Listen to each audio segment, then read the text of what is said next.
Aujourd'hui, pour les fans de Marvel, c'est un jour un petit peu particulier. Pourquoi? Parce que nous sommes le mercredi 24 novembre et c'est le jour de diffusion des 2 premiers épisodes de la série Hawkeye que voici. Oui, on utilise le Stream Deck, oui, on est opérationnel, oui, on a travaillé un petit peu en amont avant de faire cette vidéo-là.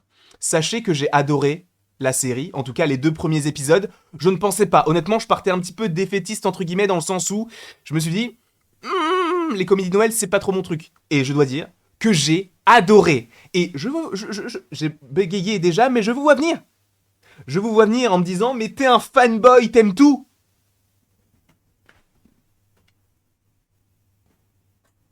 Je n'en ai strictement rien à foutre. J'ai apprécié ces 2 premiers épisodes, comme je viens de te le dire, donc de la série Ok, et là je pense que tu l'as compris.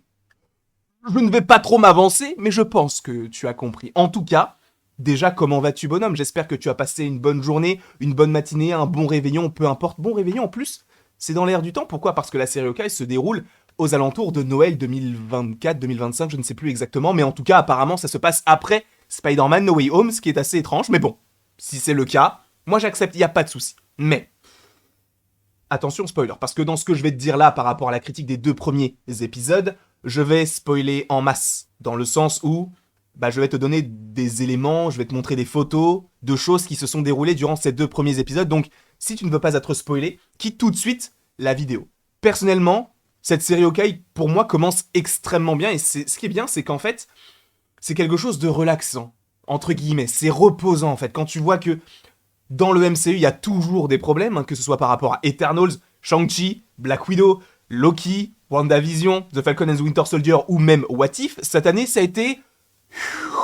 On sait pas où est-ce qu'on va. Et encore une fois, on n'a pas encore vu Spider-Man No Way Home. Donc on ne sait vraiment pas où le vent nous dirige. Donc, avoir une série comme Hawkeye, c'est vrai qu'à première vue, ça peut faire un petit peu peur. Dans le sens où on va se dire, ouais, bon, ça va pas spoiler grand-chose. Enfin, pas spoiler, mais pas teaser grand-chose pour la suite.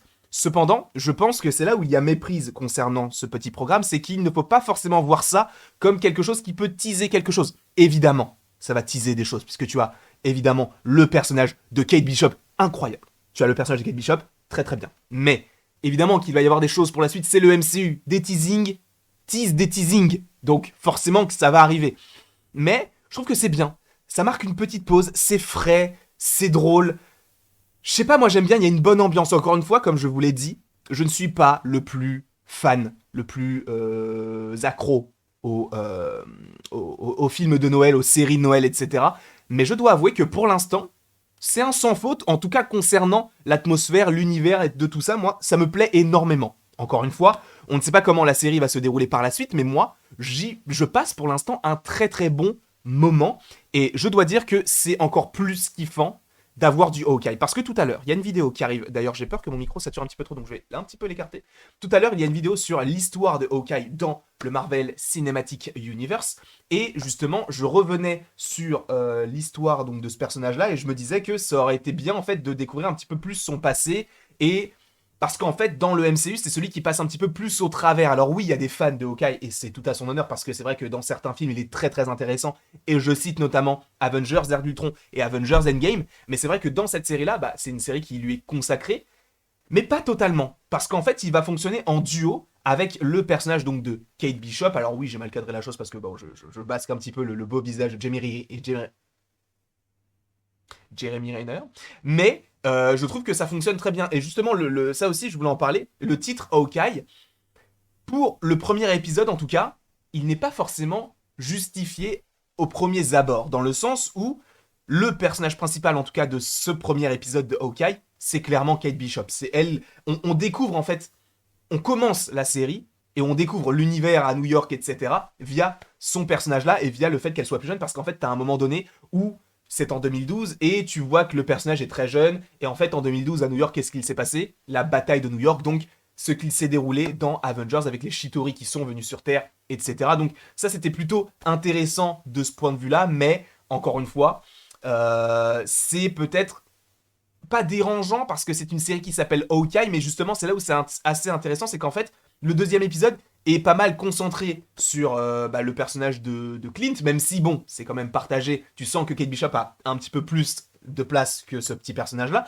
Mais je trouve que ça fonctionne très bien dans le sens où c'est vraiment la passation de pouvoir, l'héritage. Et ça, on le voit par rapport à d'autres personnages, que ce soit par rapport à Iron Man qui a passé le flambeau à Spider-Man, que ce soit Captain America à Falcon qui est aujourd'hui Captain America, que ce soit Hulk possiblement dans la série She-Hulk qui va lui passer le flambeau, que ce soit Hawkeye avec le personnage donc de Kate Bishop, ou même encore Black Widow avec Yelena Belova que l'on n'a pas encore vu mais qu'on va voir, parce que j'ai vu l'interview donc de pas de Clint Barton mais de Jeremy Renner chez Jimmy Fallon, et en fait on lui posait la question, est-ce que Florence Pugh, donc qui interprète Yelena Belova, sera dans la série, et il dit, je ne sais pas de quoi vous parlez. Ça veut dire qu'elle y sera, c'est juste qu'il n'a pas le droit de le dire, mais on sait qu'elle y sera de toute façon par rapport à la scène post-générique de Black Widow, où justement elle va être envoyée par Val, qu'on a découvert nous premièrement dans The Falcon and the Winter Soldier, puis que l'on a revu dans le film Black Widow. Donc il y a plein de choses qui s'agencent par rapport à l'apparition de Yelena Belova dans cette série qui va vouloir tuer Hawkeye, sachant que maintenant, en plus, comment dire, Ronin, on ne sait pas que c'est Hawkeye. Cependant, Val le sait. Pourquoi ? Parce que la photo qu'elle lui montre dans la scène post-générique, enfin la photo qu'elle montre donc à Yelena Belova, c'est tout simplement la photo de Hawkeye en habit de Ronin, sans le masque. Donc on sait que c'est lui. En tout cas, elle le sait. Sachant que là, tu as Ronin qui est, entre guillemets, à nouveau sur le devant de la scène par rapport à Kate Bishop, ça ne m'étonnerait pas que l'on voie Yelena Belova arriver en se disant, bah, on l'a vu à New York, sachant que, comme ils le disent dans la série, ça fait longtemps qu'on ne l'a pas vu, mais ça, on en parlera dans une autre vidéo en précision. Mais je pense que c'est la raison pour laquelle elle va agir maintenant, parce que Ronin est de retour. Mais ça, on en parlera encore une fois dans une autre vidéo. Donc, concernant Hawkeye, c'est très intéressant parce que tu as ce développement avec ses enfants, etc. Tu as le retour de Nate, donc Nathanael Pietro, donc pas Maximoff, mais Barton, puisque c'est le bébé qui est né dans Avengers, l'ère d'Ultron. Donc, tu as sa fille, Kyla, je crois, je ne suis pas sûr. Il me semble, je ne sais pas. Et tu as l'autre grand frère, enfin bref. Donc, tu as ces enfants-là, tu as également sa femme, etc. Tu sens qu'en fait, il est vraiment à la retraite, il veut juste passer du temps, etc. Et ce qui est cool, c'est qu'on exploite vraiment beaucoup plus son personnage, dans le sens où on va rentrer. C'est comme si en fait c'était un personnage qui ne trouvait pas sa place dans le monde qu'il a créé entre guillemets à son insu. Parce que Hawkeye, à la base, c'est un agent du Shield. Le Shield, c'est une organisation qui est entre guillemets secrète. Donc, il n'est pas censé se montrer sur le devant de la scène. Et pour le coup, avec les Avengers, ça a été le cas. Donc, ça va à l'encontre en fait de ces différents possiblement principes de vie. Et je trouve ça assez intéressant parce que quand on lui offre des choses parce que c'est un Avenger, il va dire oh, merci, mais genre c'est pas la peine en fait. Et ça j'aime beaucoup parce que ça montre que c'est pas forcément que des super-héros comme Captain America qui sont les êtres parfaits. Ça montre également que les super-héros, donc les Avengers, ne sont pas forcément des riches comme Tony Stark qui se la pète, etc.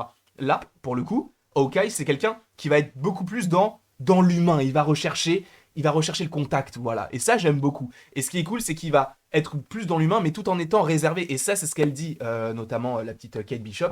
Et venons-en justement à elle. Je trouve que son histoire est très, très, très intéressante, sachant que sa mère, donc Eleanor Bishop, du coup, qui est jouée par Vera.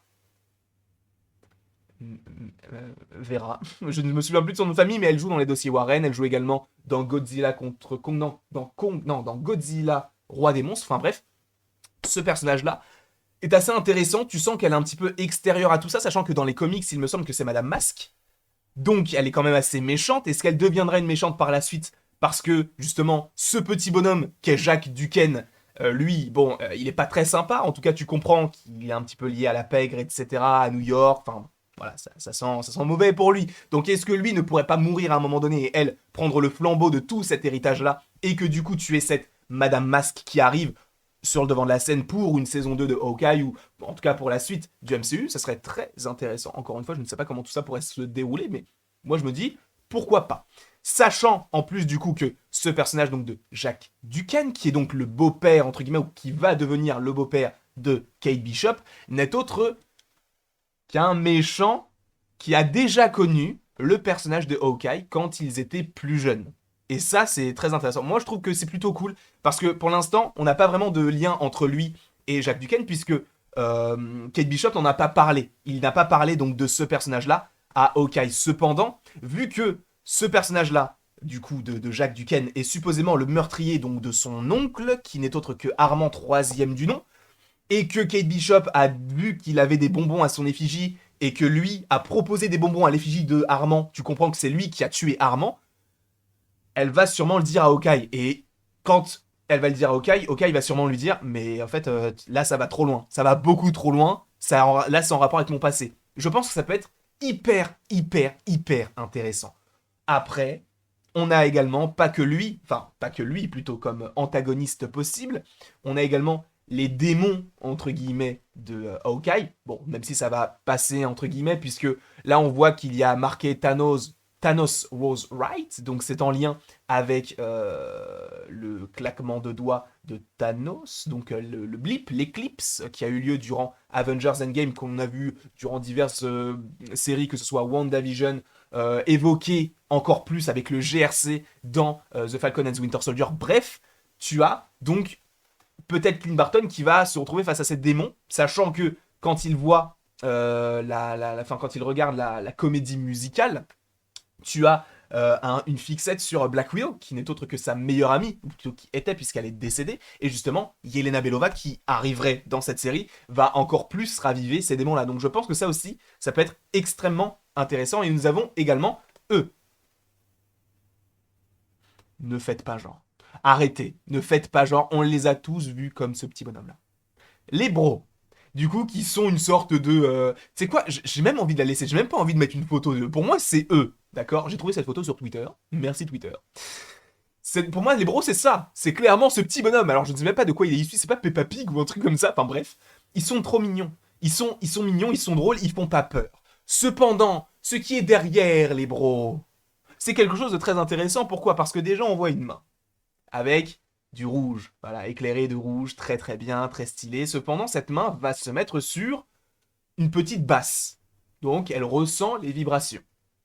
Voilà, tout simplement. Après, on voit sa tête. Voilà. Et on sait que ce personnage, c'est tout simplement Echo. Echo que l'on avait déjà vu via ce plan-là dans le trailer, mais avec cette petite scène-là, honnêtement, c'est ça qui est fort. C'est ça qui est très très fort. Parce que moi, quand j'ai vu ça, j'ai fait oh, je ne connais pas le personnage d'Echo. Je ne sais pas qui c'est, pas encore, parce que j'ai pas encore fait les recherches. Mais ce qui est assez intéressant, c'est que sur Twitter, il y a masse de gens qui ont dit oh, cette fin d'épisode 2, elle est incroyable, putain, j'avais les frissons. Mais la plupart des gens ne connaissent pas ce personnage-là. Et c'est là où ils sont forts. C'est qu'ils arrivent à te teaser des choses que toi-même, tu ne connais pas. Et pourtant, t'es quand même hypé. Alors, certains diront et crieront fanboy, on en a rien à foutre, d'accord? Nous, on a juste envie de kiffer. Et justement, ce qui est d'autant plus intéressant par rapport à ce personnage-là, c'est qu'il mise énormément dessus. Marvel Studios se dit, ce personnage-là, c'est possiblement l'avenir du Marvel Cinematic Universe. Pourquoi? Parce que supposément, en 2023, on devrait avoir la série Echo, donc qui est en lien avec ce personnage-là. On reviendra sur ses origines dans une vidéo qui arrivera dans 2 ou 3 jours. En tout cas, la vidéo arrive cette semaine. Et personnellement, j'adore en fait son entrée en matière, sachant que on sent que ce personnage-là va en découdre. Et pour ceux qui ne connaîtraient pas forcément ses facultés, elle arrive en fait à imiter les techniques de combat de ses adversaires, un petit peu comme Taskmaster. Mais selon Comics Guardian, c'est un petit peu différent. Donc je me renseignerai concernant ce petit personnage pour vous en faire une vidéo, donc l'histoire d'Echo avec ce que je peux trouver par rapport à son passé, sachant que durant le live d'hier, Comics Guardian nous a réaffirmé que ce personnage-là est clairement en lien avec Wilson Fisk, qui est joué par Vincent D'Onofrio dans l'univers de Netflix avec Daredevil et tout ça. Très très cool, pas de souci. Cependant, l'acteur Vincent D'Onofrio a Twitter. Et qu'est-ce qu'il a tweeté là récemment, il y a 5 jours? Il a reposté le trailer de Hawkeye en disant « J'adore ces séries Marvel. » Mec, tu n'as jamais fait ça. Tu ne l'as jamais fait. Pourquoi tu le fais pour Hawkeye, une série où justement tu pourrais apparaître? Parce que tu vas apparaître? Apparemment, attendons possiblement l'épisode 5. L'épisode 5 qui sort comme par hasard le 15 décembre, date de sortie de Spider-Man No Way Home, où on pourrait trouver qui? Daredevil. Donc, supposément, Daredevil et Wilson Fisk apparaîtront le même jour dans le MCU. que ce soit dans Hawkeye ou que ce soit dans Spider-Man No Way Home. En tout cas, c'est en France, parce qu'aux États-Unis, le film sort le vendredi. La série sort le mercredi. Voilà. En tout cas, pour revenir à ces deux petits personnages que sont donc Kate Bishop et le petit Hawkeye, je trouve que leur duo fonctionne très très bien parce que Kate Bishop, ça va être plus la partie un petit peu plus candide. Et ce qui est assez intéressant, c'est qu'en fait, je m'identifie beaucoup à ce personnage-là parce que, tu sais, toi, tu vois, quand tu fais des choses et que tu penses que c'est très bien, bah en fait, t'as toujours un backup derrière quand tu demandes, hein, évidemment, parce que je vais pas, genre quand je reçois des critiques constructives ou pas, quand je les ai pas demandées, je ne vois pas pourquoi on me fait des critiques. Là pour le coup, je trouve que c'est bien orchestré dans le sens où le personnage de Kate Bishop va demander des conseils à Hawkeye et va comprendre en fait que elle est pas si forte que ça, même si elle le pense, même si nous on voit qu'elle a énormément de talent, elle est encore très jeune, donc elle va encore évoluer et devenir supposément plus forte qu'Hawkeye au niveau donc du monde de l'archerie, des arcs, des archers, peu importe. Mais ce personnage-là est très intéressant dans sa construction parce que moi je m'identifie pas mal à ce personnage-là par rapport au fait que bah de temps en temps elle pense faire bien, mais quand elle demande l'avis d'autres personnes, bah on comprend que c'est pas forcément la meilleure option. Et je parle pas forcément que de YouTube, hein, c'est en fonction de la, enfin, c'est surtout dans la vie en général. Et je pense que ce personnage-là peut, enfin, en tout cas, beaucoup de spectateurs peuvent s'identifier à ce personnage-là. Et donc là, on voit Hawkeye. Et ce qui est cool, c'est que Hawkeye, dans cette série-là, c'est vraiment la force tranquille. Sauf que je pense que ça va totalement changer. Parce que là, pour l'instant, il se dit, bon, ok, j'ai récupéré le costume assez facilement dans une fête médiévale, ou en tout cas dans un jeu de rôle médiéval. Je l'ai récupéré très facilement. J'ai joué un petit peu la comédie. Là, je me fais capturer par les bros. Ça me fait pas très peur. Cependant, je pense que ça va vite changer. Parce que là, pour l'instant, on le sent en confiance. Mais ce ne sont que les 2 premiers épisodes, il en reste 4. Ce qui signifie que s'il en reste 4, c'est-à-dire qu'on n'est plus qu'à 3 semaines de Spider-Man No Way Home. Voilà. Mais bref, c'est pas le sujet. Et je trouve que ça va être assez intéressant d'avoir la construction du personnage, de se dire, ou plutôt l'évolution, de se dire en fait, oui, je suis au-dessus de tout ça. Parce que bah c'est bon, je les ai déjà affrontés en tant que Ronin, je connais mes forces. Cependant, je pense qu'il y a énormément de menaces qu'il ne connaît pas parce que pour l'instant, la seule menace pour lui, c'est les bros. Mais il y a Echo qui arrive et on n'a pas encore eu l'affrontement. Tu sais qu'il y a Yelena Belova et il y a Jacques Duquesne si jamais ils font réellement donc cette utilisation du passé de Hawkeye avec le cirque. Et ça peut être hyper intéressant. Et par ailleurs aussi, ce qui est assez intéressant, c'est son problème d'audition. Son problème d'audition qui, dans les comics, est de naissance, si je ne dis pas de bêtises, mais ils ont essayé de modifier ça dans le MCU en disant que c'est avec tout ce qui s'est passé. Et ça rend le personnage encore plus humain, en plus avec ses interactions avec les différentes personnes qu'il croise à New York. Là où c'est encore plus humain, c'est que, en fait, les séquelles que l'on voit, enfin, en tout cas, pas les séquelles, mais les événements que l'on voit dans les différents films, on se dit pas qu'il peut y avoir ce genre de séquelles. Et ce qui est cool, c'est qu'en fait, cette série-là, c'est vraiment une série à petite échelle, mais vraiment minuscule par rapport à tout ce que l'on a connu, par rapport à Thanos, par exemple. C'est rien, cette série-là, en termes, pas d'enjeu, mais en termes de représentation, enfin, en termes d'échelle, entre guillemets. L'échelle de Infinity War d'Endgame, c'est une échelle mondiale, voire intergalactique. Là, Hawkeye, c'est une échelle d'une ville. Alors oui, c'est une très très grande ville, mais c'est une échelle d'une ville pour l'instant. Et je trouve que c'est très intéressant parce que ce sont des choses que l'on pouvait voir donc dans les séries Netflix Marvel, mais très peu dans le MCU parce qu'on n'avait pas forcément l'occasion de voir des séries et donc de s'attarder vraiment longtemps sur chacun des personnages et encore moins sur des personnages entre guillemets secondaires, même s'ils sont au premier plan comme Hawkeye. Et moi je trouve que c'est hyper intéressant parce que ça te permet en fait d'avoir une autre vision des événements. Comme au tout début avec donc le personnage de Kate Bishop qui au début, quand elle est plus jeune, voit les événements d'Avengers.